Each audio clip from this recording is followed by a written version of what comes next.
One of my clients is a mixing engineer. He's got tens of thousands of website visitors per month, doing really well because he has a YouTube channel that brings tons of traffic to his studio's website. He's got very streamlined packages that are 100% self-serve, meaning he has people come to his site and they can buy his service directly on the website and check out, basically self-service 100% there. And we're essentially trying to get him to multi-six figures. I'm going to put this as part of our multi-six figure series because this is a really important conversation related to that, because in his case, we looked under the hood and did the math, looked at the numbers, and figured out is a very inefficient sales process. Turns out just sending people to your website to self-checkout is a horrible way to do sales. When we look at the actual numbers, he is getting 23 cents per visitor. Meanwhile, when you look at our numbers, just so you have some comparison, we're seeing $30 or more per visitor to our site with a fraction of the traffic. And the only difference is our sales strategy. How do I make it as easy as possible for me to sell? So I don't have to talk to somebody, I don't have to look at somebody, I don't have to speak to somebody, nobody has to bother me. Passive sales seems like the holy grail, where you can just send someone to a checkout page and then they buy and then you fulfill them the service. It seems to work for SaaS, which is software as a service. We talk about it all the time on the podcast. It works for the online course people. It works for when you're selling templates. Hell, even Fiverr does it, right? The problem is it's horribly inefficient. Imagine getting less than a quarter for every visitor that comes to your website. So if you get 100 visitors per month, go look at your Google Analytics or Squarespace Analytics or whatever sites builder you use. If you get 100 visitors a month, that's $25 you just made. 1,000 visitors a month, that's $250. I've never seen a normal freelancer without a massive YouTube following. I've never seen one getting 10,000 visitors per month, but that's still only $2,500. That's still only what, $50,000 a year? $30,000 a year. Sorry, my math is bad. You're leaving so much money on the table when you do it this way. And I'm not going to throw him under the bus specifically because he's still doing very well. So for him, it's an easy fix, but for you, it may not be. On this episode, I want to talk through the spectrum of sales models that can exist. Everything from passive to asynchronous to synchronous. If you don't know what those are, we'll talk through them. But even a small shift, especially in this client's case, a small shift can be a massive increase to your average earning per visitor. And I'll talk about why I'm stuck on that specific stat in a second. But if you get your sales strategy right and create a very efficient sales process, you're going to have higher close rates. You'll be able to land bigger packages with better clients. You'll have more pricing flexibility. We'll talk about how that is in a second. You can filter out clients better. And you'll just have an overall sales process that supports your business growth versus actually holding it back. And if you were trying to get to multi-six figures, this is wildly important. I cannot overstate how important this is. But even if you are just getting a few website visitors a month, 10, 15, 20, 100, couple hundred a month, like an average freelancer, this is still a very important conversation. So whether you are making 20K a year and you're trying to get to 100K, or you're 100 trying to get to 250, or 250 trying to get to $1 million, doesn't matter. Sales efficiency, it's so important. I don't know how else to say it. If you've never heard of this show before, you've never heard me, hi, I'm Brian Hood. This is the Six Figure Creative Podcast. This is a podcast for creative freelancers and I guess more and more agency owners who want to make more without selling their soul. My background, I freelanced for a decade. I have a couple software companies. I now have this business, Six Figure Creative, that I've grown to multi seven figures, and I obsess over sales efficiency. So I want to break this down in this episode. So just to recap this client, just so there's a basis for us to talk through this in this episode. This client has a YouTube following. It's not a huge following, but it's a sizable one for this niche. He gets tens of thousands of website visitors per month. If I'm doing my math correctly, if he's listening to this show, this will be weeks and weeks after him and I had this discussion. So if I get some of the numbers wrong, my apologies, but I believe tens of thousands of visitors per month. He's got a very productized service where he just has two versions of this package, which is like maybe a mixed master kind of package, but there's very little difference. So it does lend itself to a self-checkout style, but he was pushing back on our advice to move to a sales call type model for his business. And the reason for that is because he wanted to have a very efficient sales process. If you can imagine, you have tens of thousands of people come to your page. If you were offering sales calls to all those people, chances are you might be on sales calls all day long. So clearly he can't do that. But we need to balance your earning per visitor with your hours per sale. Those are the two things we're trying to strike a balance for in his business. And depending on the amount of traffic you have, the amount of leads coming in, you'll likely have to do a similar balance, especially for you multi-six figure freelancers or people trying to get to multi-six figures. So when this client is at 23 cents per visitor, but has 0 hours per sale, that means he can give up a little more time on his hours per sale metric, on like how much time he can devote to a sale. It doesn't have to be a full hour, by the way. It could be minutes for that, 5, 10, 15 minutes, 20-minute conversation for a sale. But he can start to devote a little bit more time in order to gain more efficiency on his earnings per visitor. Because if you're getting, let's just call it 20,000 visitors per month, and you're getting 23 cents per visitor, that's only about $5,000 a month, a little under $5,000. But if you can get that to $1 even, just get up to $1. Again, we're at over $30 per visitor. That's how efficient our sales process has become, or our sales strategy. So getting him up to $1 is not out of this world. So just doing that one thing can shift him from $5,000 a month to $20,000 a month or more, depending on how many visitors he's actually getting right now. So there are levels to sales. You can call it a gradient, you can call it a spectrum, whatever you want. But there is the fully passive self-serve style that this client is doing, where someone comes to your website, they look at your packages, they hit, yes, I want this package, and they fill out their information, they check out, and then they've hired you for your service. Almost like you're buying a product on a website or subscribing to a SaaS plan at a CRM software company. That is the extreme passive side. And then towards the middle, there is something called asynchronous. That's where it's usually DMs or emails or something where someone's sending something to you, you're sending it back. You're not directly communicating in real time. It's asynchronous, but it does require a bit more time. This style usually works best when you have an inquiry form on your website. People fill in the information so you have all the information you need. Otherwise, if they're just DMing you on socials or sending you a blank email that's like, hey, I want to hire you, how much is it? Then you have to send all the information you need from them back, and then they have to fill that all back and email back to you. So again, an inquiry form is the best way to do an asynchronous model. We'll talk more about that in a minute. So that's asynchronous. That's kind of the middle of the lane. And then there's fully synchronous. That's real-time sales. That's where you're doing something like on a Zoom call, a phone call, or in-person sales meeting. And depending on you and your business and your niche and your offer, your package, and a whole bunch of things, there are pros and cons to all three of these approaches. So I'm going to start with the pros and cons of a fully passive sales process. And I've already talked through some of these, but it's worth reiterating here.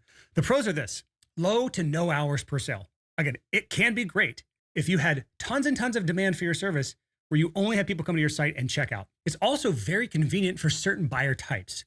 For example, not all people want to talk on a phone or have a sales conversation with somebody in order to buy something, especially for a lower price product. So in certain scenarios, the passive sales process is better for the client because they prefer it. But you have to be very careful about this, because just because the client prefers it doesn't mean it's better for you.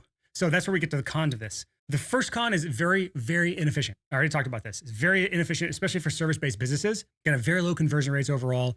You're going to have a lower average order value, meaning when they're self-serving, they're just going to choose what they think they want or what they think they need versus what they actually need. So for the example of this client, he's offering mixing services. A client comes to him, they're like, I want to mix one song. They check out on his site for one song mixed. When if he had a sales conversation with him of some sort, it could have been they actually needed 2 or 3 or 4 songs done, and he could have closed all 4 in that one sales conversation. So lower average order value when you do it asynchronous. You're gonna have lower pricing because people generally don't want to check out on self-service for a multi-$1,000 package. I don't know if you've ever put your credit card information in for like a $3,000 purchase through a form where you've not talked to any human being, but it's kind of scary to do that. Most people don't want to do that. They want to talk to another human, especially for a service where another human being is going to fulfill on it. It's one thing if you're paying like $3,000 for a year of a software service where you know the software is going to do the thing that you want it to do because you've already done a free trial or you've done enough research on YouTube or somewhere online to know it's going to do what it says it's going to do. But it's really difficult to try to pay someone $3,000 that you haven't even talked to before. So generally, people will go to someone that they can have a conversation with versus hiring you. And last, on passive sales, I haven't really talked about this as much, but this is a huge negative, is when you do passive sales, there's no client filtering.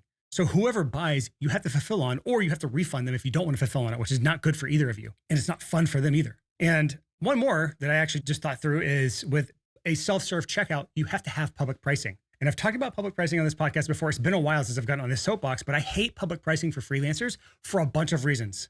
First is you get no leads. If someone is curious about your rates, they come to your site, they see the price on your site, they're just going to leave. They got their question answered. And the problem with that is they just are now a 1 or a 0 on your website. They're a blip on Google Analytics. Unless you are doing retargeting, there's no way for you to show back up and follow up with them. And even with retargeting, it's up to them to come back to you when they're ready. Whereas if you gate your pricing and you make them fill out an inquiry form in order to get rates, you now have the lead in your CRM and you can follow up until they say yes, until they say no, or until they die. One of those 3 things, or until you die. So public pricing means you get no leads until they actually buy from you, which is, again, one of the many reasons why it's such an inefficient sales process. There's also no price testing. You can split test prices, but it's more difficult, or different prices for different avatars. So like in this case, he has a price for like indie musicians, the people who are actually going to check out on the page. And then he has a much higher price for label projects. And so if a label came to his page and saw half or a third of the rate that they're being charged for the same thing, they may have an issue with that. And also with public pricing, you can't do demand-based pricing, or what we call also dynamic pricing. When you're in high demand, your rates should be going up. When you're in low demand, you have a last minute gap to fill, your prices should be coming down in order to avoid the opportunity cost of no work at all. So those are the cons. It's a long list of cons for a fully passive sales process and a very short list of pros. But let's talk about the pros and cons of asynchronous model. This is a really good model that I ran this for years as a freelancer. This one's very viable, especially if you have enough traffic, enough inquiries coming in. But the pros of a asynchronous model, again, asynchronous, just for a reminder, is someone filled out an inquiry form on your website. Now you have a lead in your inbox, your CRM, and you're doing the entire sales process just back and forth through email or through DMs or something that's like, I'm sending my stuff to them. They're getting to it when they get to it. They respond back to me. I'll get to it when I get to it. I respond back to them. That's asynchronous. So most of my freelancing career, I did asynchronous sales through email. I was not smart enough to do sales calls. I should have done sales calls, but it still worked fine for me, only because I had a high enough demand for my services. The pros are this: it's a lower hours per sale compared to doing sales calls, because to send an email, it's usually template based. Maybe you have a proposal you send out that might take a little time. If you're doing custom proposals through asynchronous sales, you might as well just do sales calls and then not send proposals. But all in all, it's a faster sales process than doing phone calls or synchronous sales. Another pro or positive to this process is you can do a bit more diagnosis before the prescription, meaning you can gather more information from the client, what they're trying to get, what their goals are, what they need, especially if you have a good inquiry form or pre-call questionnaire. But I call it an inquiry form in this case because there's no call after the form. If you have good questions in your inquiry form, then you can get more information about what they're looking for, why they want that, so that you're able to prescribe a solution that they need. So in this case, we'll talk about this later, when you prescribe a solution to the problem they came to you for, then you can usually prescribe the solution that is a little higher than what they think they need, because people always underestimate how much they need of something. So this leads to higher average order values. I talked about this in the intro of the podcast. Hopefully you understand that. Asynchronous sales, you can also close higher end packages. So higher price packages. I did this for years where I was closing, I think my average order was like $1,500, but I was closing 5, 10, up to $15,000 packages through asynchronous sales. So it's possible, but not quite as easy as doing actual synchronous sales. Through asynchronous, there is some client filtering possible where you can say, hey, this client doesn't really seem to fit what I'm looking for. So I can say, this isn't looking as a good fit.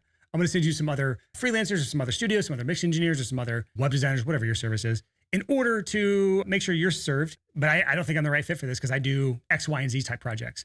It's not quite as good as doing real-time conversations, because a lot of times advanced client filtering, especially when you're trying to do, again, multi-six figures, where you're trying to work with higher tier people, or you're trying to scale up through a team, like if you're an agency, in that world, you want to filter out people who are going to be a pain in the ass. They can be a perfect fit on paper, but there's things that come up in the initial sales conversation, little red flags, that if you pick at those things and you dive into those things, you'll realize you don't want to work with this person. You can't do that through asynchronous sales like email or through DMs. One more pro here with asynchronous sales is you can gate your pricing. With asynchronous sales, with email-based sales where people are filling out an inquiry form, now your pricing is behind a gate.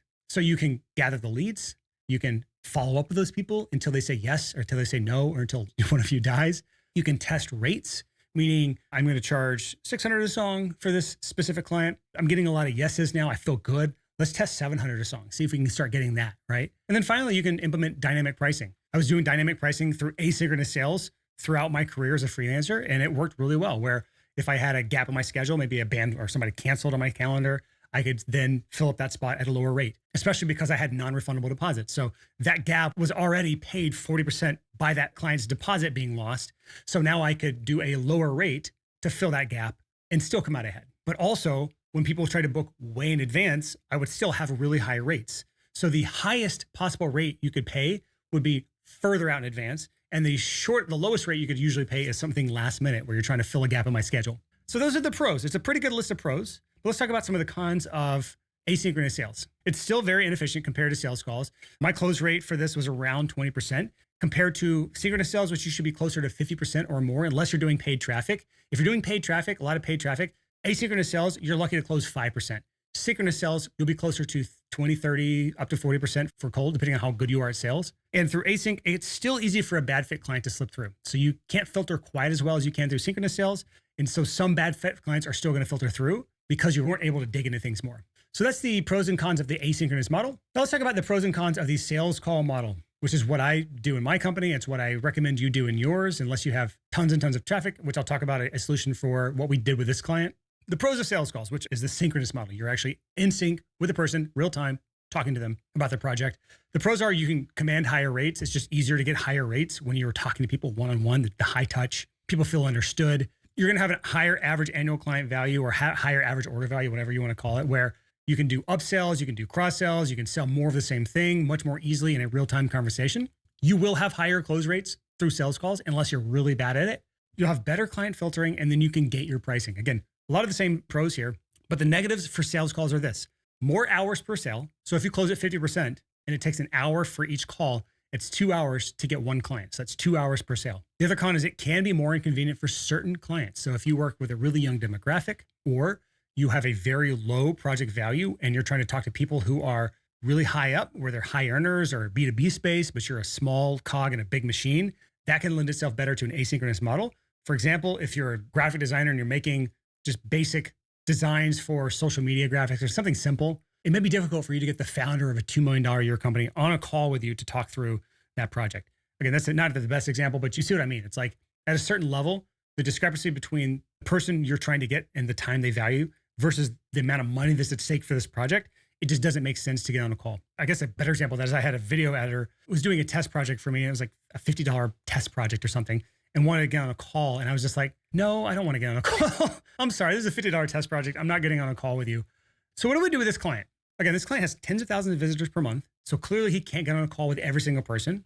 Our advice to him was to have a hybrid approach, which you can do. A hybrid approach does work well if you have enough website visitors with enough traffic, enough inquiries, all those sorts of things. Otherwise, you would just do sales calls. If you have really low traffic, really low inquiries, you shouldn't be concerned about reducing your hours per sale or any of that stuff. You just spend as much time as you can on the phone to fill your calendar up.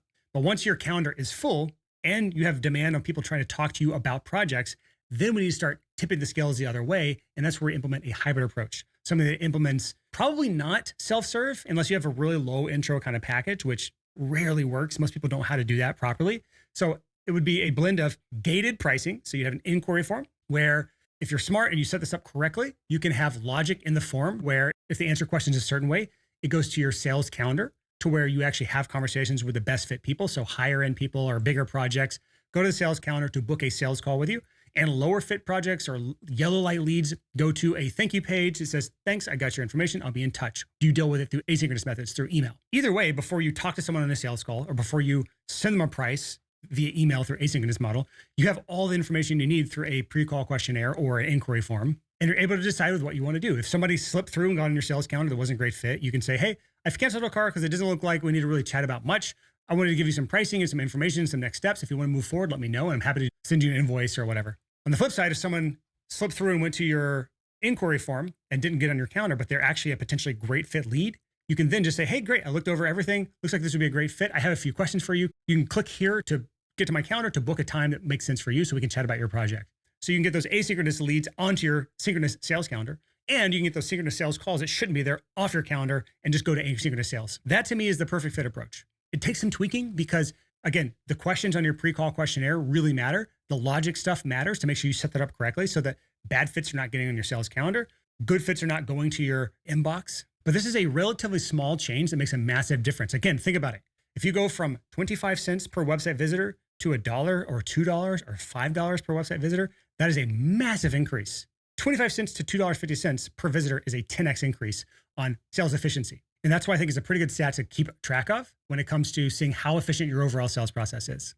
And then the next level of this is if you only do synchronous sales, like sales calls, now we analyze what's your earnings per sales call. And that allows you to test all sorts of different fun things like pricing or sales approaches or whatever. But it's too advanced for this. We'll stop the conversation there. To recap, figure out what your earnings per website visitor is, and then see where you are inefficient in your sales process. And you can put a better sales strategy into place to where you have a hybrid approach or just a synchronous approach in order to up that, what's my earnings per website visitor. And the easiest way to get this number is just look at your income over the last 12 months. Look how many website visitors you had over the last 12 months. If you have a strong social following, you could find a way to just throw Instagram page views in there if you wanted to, but I don't really think it matters that much.